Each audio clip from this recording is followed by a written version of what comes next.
It's a 100% guarantee that this technique will work. What's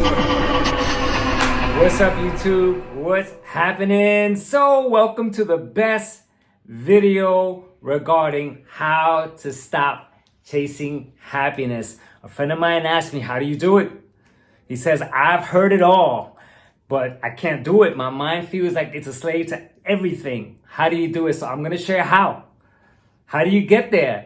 And so this video is going to be so freaking awesome that by the time you finish watching it, you're going to be like, because you've never heard any of these techniques. These techniques go so deep. And so let's begin.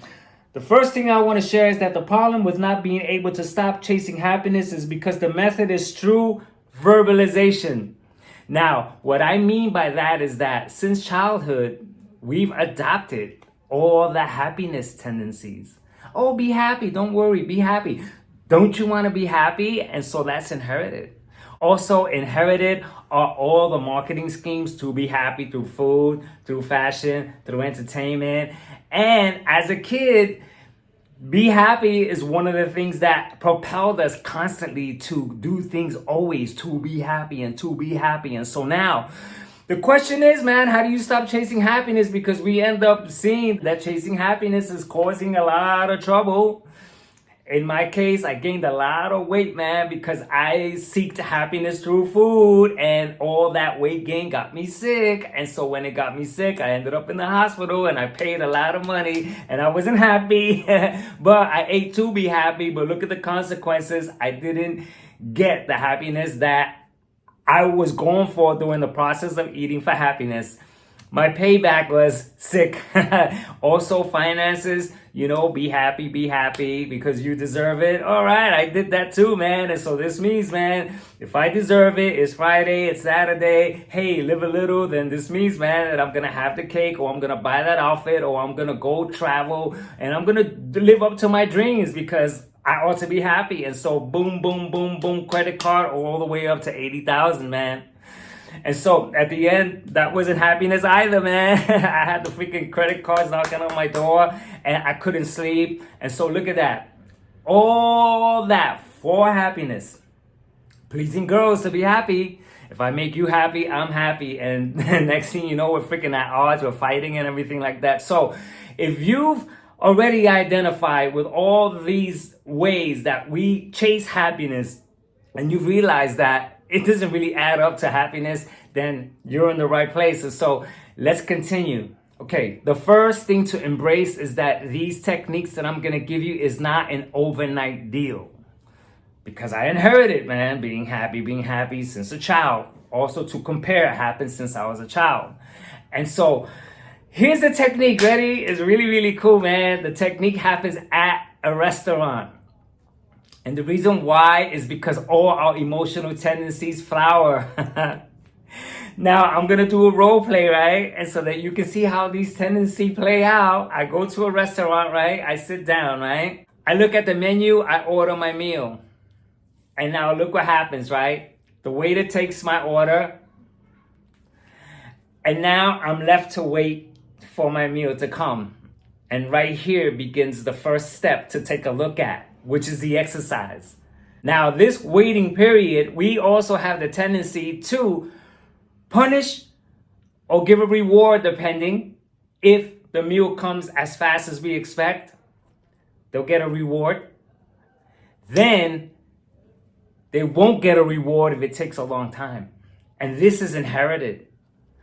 And so this practice is to stop the reward and punishment system. Why? Because I have to. Because if I'm in a place to reward her because she did a good job, or punish her because it took a long time, that's something that I need to stop immediately. Why? Because I'm trying to stop chasing happiness. And what does the reward and punishment system do? It either rewards out of pleasure or punishes out of displeasure. The punishment means that I wanted pleasure but didn't get it. So the punishment is almost the offset. And so I have to look at both now. Reward and punishment in sync with each other. That when I'm punishing is because I wasn't pleased. Therefore, I want to be pleased. or I'm rewarding because I am pleased. Now, either way, I am seeking pleasure. If I'm punishing, it's because I'm seeking pleasure. And so pleasure is a derivative of happiness because I want to receive that pleasure. Now, this is the exercise so that I don't have to chase happiness. Now watch. If I hold on to that premise or that idea that, hey, I'm the customer, I'm the one paying, then I'm not going to receive that benefit to get out of chasing happiness. I'm going to be right where I don't want to be. Because now I'm upset. It took a long time. And so look what I do, or look what I did. Because the meal took a long time, I'm not leaving a tip. If it takes a really long time, I'm never going back. And that's punishment due to me wanting pleasure out of it. Now, they bring me the meal. The meal is cold. And so for sure they're not going to get a tip. So I'm punishing again. And so now what does this punishment do? It ultimately hurts me because now it's me walking out of a restaurant dissatisfied. I'm never going back there again. And maybe the tapes play with anger, revenge, which is the whole point of me getting out of that state, out of that realm. I do not want to live in that world. And so now you may think, oh, that's pretty stupid, man. You freaking got to go and at least get good service. That's not the point. The point is that I still get good service by doing it gracefully. Like, for an example, I'm waiting a long time. I can ask nicely, hi, I'm in a rush. I want to know how my meal is going about. But I'm not going to punish and I'm not going to reward either. What I do is that I tip exactly the same for this exercise to be effective. Because if I tip more or less, I'm doing exactly the same thing. She gets more of a tip, which is the reward, or she gets less of a tip, which is kind of a punishment. And so I'm not doing that. The tip is exactly the same all the time. And that's the system. And so now, the food comes cold. Gracefully, hi, this food is cold. Can you heat it up? Now, I have to be grateful during the process because she's a human being. And if I ask for it nicely, then I don't get involved with the anger that's behind. Oh, man, first the food took a long time. And now the food is cold. And get that anger, which I'm trying to stop, because that anger is the root behind me wanting pleasure. And so now, all kinds of things happen right there in the restaurant, man. Because right there, all my feelings, I'm hungry. And so now the idea is to feel all those feelings. Now, this is why I said this is not an overnight matter, because I had to practice holding all those feelings and examining them. Like at times, man, I waited so long, I wanted to get up and walk out. And one time I did. 40 minutes, man, and my meal didn't come. I got up and I left. I was semi-angry. But I was aware of what was going on. Because first, fine that I left. I was really hungry. I did not want to wait, but I did it gracefully. And what I did as the part of the exercise, I went back to the restaurant. And so what happened, they saw me and they said, this guy's the guy who walked out, man. And so they served me so freaking awesome that time. But now everything stayed the same. The treatment was the same by me because I have to. Because the practice here is that I'm trying to get out of chasing happiness. And chasing happiness has to happen through some type of a practice, not through verbalization. I already know that just saying, hey, just be happy, oh, don't worry about it, oh, let it go, all that stuff doesn't work because those are words. Words do not offer the same thing as practicing over 8 years, because I've practiced this for freaking 8 years, man. And so now, what happens at the table too? If I'm with other friends, comparison happens. This is great because I'm looking at their steak and I wish I ordered their steak, so I'm comparing. And so right now, the exercise is that whatever I ordered, I'm going to be so good with it because I remind myself, I want to stop chasing happiness, which is gratification, which is pleasure, which is that thing of like, oh, I'm pleased. Because what's happening on a scale of everything, if you take a look at a year's worth of this, there's a yin and yang of being satisfied and not. It's just that's the way it plays out, man. You're not gonna freaking go to every single restaurant and be pleased. So I saw that clearly and I said, okay, I got the method, man. And so this practice led me into being really, really good and so much better at going to a restaurant and just sitting. And therefore, there was a time where I stopped looking at the time. Because if I looked at the time and I said it's 15 minutes, it's 20 minutes, then that will pressure me to want to react through how I've been indoctrinated. Because this is cultural, this is traditional, the way we are served at places to be pleased because of the service. That's all inherited. I didn't invent tipping. I didn't invent how someone ought to serve me. If you really take a really good look, I should be bowing down to restaurants. They're going through so much to cook the food and they make it really, really fast. I can't make those meals as fast as they freaking bring them to my table. And here I am complaining because I'm the customer. So all that stuff is now taken into account. And so now I'm not comparing my meal with theirs. And so I'm not comparing at any restaurant whatsoever. What I got is what I got. So that's part of the practice. And so I'm always like this. I'm always good about it. So that's one. Comparing, I already went through, right? So I'm not doing that. Your steak against my steak. One time, I went to a restaurant with a whole bunch of friends and we all ordered steak. And my steak came this small, man. I remember freaking getting so upset. I got so upset. I complained and the waiter said, sorry, we weigh everything is all by weight. And I said, come on, man, with an attitude. That steak is way bigger than this one. Please take a look. And so they changed it. But I had that anger in me and I had that thing in me, how unfair it was. And I felt like a victim. And I felt like I was treated so bad. But look at what I did to myself. On top of everything, I didn't need to eat that whole steak, man. The big picture was that I should have ate as less as possible because during that time, man, I was freaking carrying way too much weight. And so that taught me a real big lesson that big steak, little steak, whatever they bring me, I'm not doing it for that anymore. I'm not going for the service anymore. I'm going now because I want to stop chasing happiness. And that's the practice at a restaurant. That's the real big practice. Now, let me take a look at my notes here. Okay, and so now getting back to abandoning forever the reward and punishment system because I see how it affects me. I see how either way, whether I'm punishing is because I want the pleasure, or if I'm pleasured, then that means that I am rewarding, which I want to stop. And so a good tag on is for me to share how I deal with children. I've raised a 6-year-old. He's going to be 6 soon. And I've never punished him. Ever. I don't reward him either.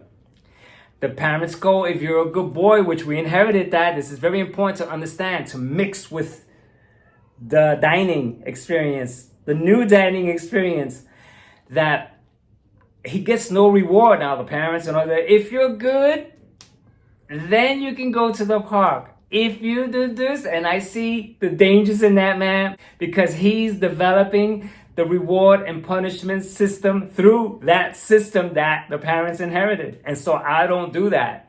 And so when I take him out, he already knows me. 6 years already. When he acts up, I go entirely silent. The kids don't know how to deal with silence. What do you do with that? And so he already knows. He throws himself on the floor. I'm patient. I stand in silence. Because what he's expecting is that resistance. Oh, you're being bad and now you're getting punished. And then he gets to fight back. That is part of a game. And it doesn't work. I don't know if you ever noticed it. It does not work. But my system works 100%. He knows me, so we have absolutely no problem. Matter of fact, he just follows me now, but fights everyone else. Mom and dad, they have to battle him out. Why? Because they're constantly punishing or rewarding him. And so that's one thing to take with you. If you see this, you got to see this. If you see this, you see how freaking futile the reward and punishment system is, which the reward and punishment system is a system. It's a design system that we inherited. And once I embraced that, I said, I'm not going to carry that system anymore. That system is out the freaking window. I don't want to have anything to do with that system. And so let's go on. Okay, so now I have to remind myself that the idea of this practice is to never walk out of anywhere, any place, pissed off. That's the whole objective, because if I'm pissed off, it's because I was chasing happiness or wanting or needing to be pleasured. Now, this is an exercise. And so there's also no right or wrong about the exercise. Like I said, if I hold on to, well, sorry, I'm the customer, and when I go, I'm paying lots of money for this dinner, and so I need to be served the way I want to be served, then guess what? You're in for it. You just set yourself up, because all restaurants at a certain point have their flaws, and either I deal with their flaws and be really cool with it so I can have a pleasurable meal, I can have a delightful meal, or be pissed off, tip less, and walk out pissed off and feel that that's validated, but then you can never ask to freaking stop chasing happiness. You're stuck in the realm of being happy, which is so much trouble. And most likely you have to pay for it, like I did, through getting in debt through happiness, because that was the consequence, or gaining so much weight and ending up sick like I did, which is a consequence, chasing happiness through food. Now, here's the best part, and this is the end of it. 8 years of practicing this, it's automatic for me to be like this, because I practice this technique every single time. I even practice while waiting for a bus or waiting for the train to never look at the time, because the time will dictate how I'll feel about it. The train is on time. Oh man, it's my lucky day. The train is not on time. Oh man, I hate God. So that's another piece. And so the production of this entire practice is that whenever I go anywhere, I'm so freaking cool, man. Like, I'm such a delight to be with me. And I'm such a delight for everyone, man. My friends are constantly inviting me everywhere because I bring such a pleasure and such an atmosphere of coolness.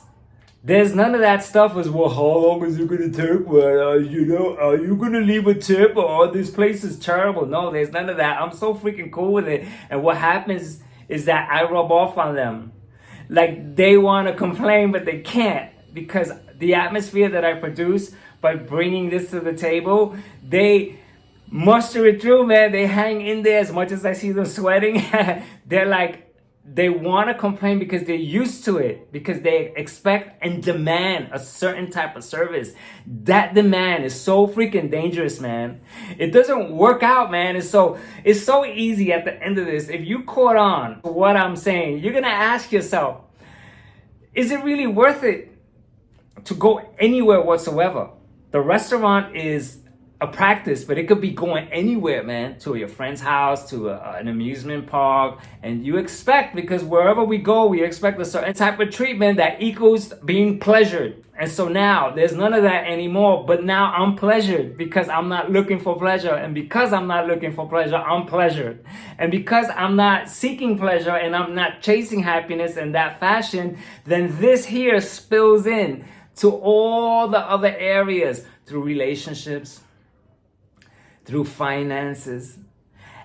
Any single question that you have about chasing happiness, the root of it is practicing it through these techniques, because it's a rub off. It spills right into every other thing that involves happiness. You deserve it. It's Friday. Come on, live a little. Be happy. You deserve to be happy. Happiness is around the corner.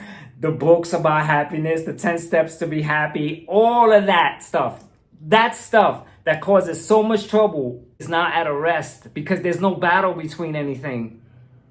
I'm not looking to be pleased, but I'm pleased, if you get what I'm saying. It's an oxymoron. While I'm not looking to be pleased, I'm so pleased. And I go to a restaurant and I'm so pleased, and it doesn't matter, man. And so I've gotten myself to a point where I'm such a pleasure for myself. And so you can too now. This practice here, like I said, is not easy. You're gonna feel your feelings. You're gonna want to. And sometimes you have to say it, man. If my food comes cold, it's cold. But it's not, hey, it's cold. Or it's not in combination with deeper punishment. I waited a long time and now it's cold and now I want to pay the bill and there's no freaking service here. What the hell is wrong with this place? This place is not packed. I don't understand why they can't attend to me. And there's none of that, man, because that's the problem that I'm trying to get out of. And so anyway, man, if you caught on, you should be like this. Because you see, man, the reward and punishment is so freaking dangerous, man. Get out of it. If you get out of it or even realize that this has been inherited and that it's not yours, you got it from mom and dad growing up, man, going to places and constantly expecting to be pleased and watching dad tip or not tip or getting angry, and then you adopted that, and then so it's not really you. If everybody just went to a restaurant and praised the freaking cook and said, thank you for cooking for me, this is so nice, we'll be doing that too. So anyway, man, this video comes to a close, man. I'm so happy I did this. I'm so glad that my friend asked me, yo, how do you do it? I hope that I was clear. And if you practice it, it's a guarantee. It's a 100% guarantee that this technique will work. Because I'm freaking proof of it, man. Just look. And so anyway, that's it for this video. And until the next one, catch ya.